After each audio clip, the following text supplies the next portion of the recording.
Well, over in the UK, it's not just general election week. Royal Week is underway. King Charles and Queen Camilla have landed in Scotland for a week of celebrations alongside other members of the royal family. Each year, the monarch spends a week visiting various regions in Scotland and hosting thousands at the Palace of Holyrood House in recognition of their good work. Shortly after the celebrations, the monarch will be heading back to meet the newly elected Prime Minister at Buckingham Palace. And of course, the Brits head to the polls tomorrow. For more, let's bring in royal expert Russell Myers from the Daily Mirror.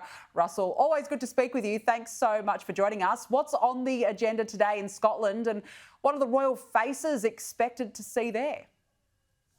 Well, hi, Danica. Great to see you again. Well, it's such a busy week for the royal family this week. And, King Charles's relentless schedule is continuing. I mean, he's had, of course, so much to deal with his cancer treatment, but throwing himself back into work. And the royals are up in Scotland this week, but it's cut short, of course, as you mentioned, the general election happening in the UK on Thursday. But today is about a celebration to welcome Camilla, the Queen, and the Duke of Edinburgh, Prince Edward, to the Order of the Thistle, one of the oldest orders of nobility, and a big celebration at St Giles Cathedral, the site where the late Queen lay in state in 2022. And I think this is sort of a mark of respect for not only Prince Edward's work for the royal family, but also for public service and, of course, the Queen as well. So, a big celebration for the royals and for the people of Scotland welcoming them this week. Oh, it's going to be a fantastic week, a busy week at that.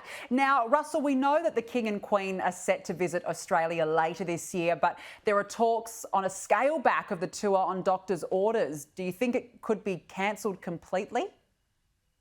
No, I want to totally allay your fears completely, because certainly they've got the go-ahead for the King and Queen to come down under in October. It's going to be a very, very important tour.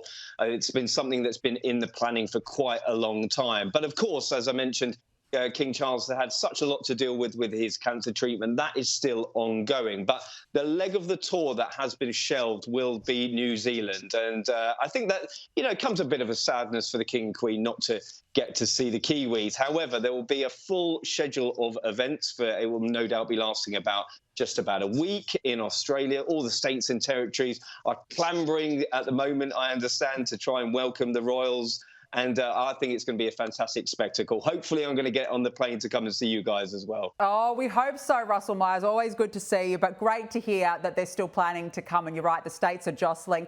We're almost out of time, though, but the King and Queen are also set for a visit to the Channel Islands later this month. Quite a busy schedule for the pair. Yeah, absolutely. Hugely busy schedule. This sort of summer programme is in full swing, and King and Queen getting down to Jersey and Guernsey. And I think this is part of the King's programme to try and get out and see as many people and make up for lost time. I think that gives you a real good indication of how Charles is feeling for the future. Yeah, well, it certainly does. But it is good to see, though, that given his full packed, busy schedule, just months after that cancer diagnosis, to see him back out there is absolutely fantastic. Russell Myers, really appreciate your time. Thank you so much for joining us on the program this evening.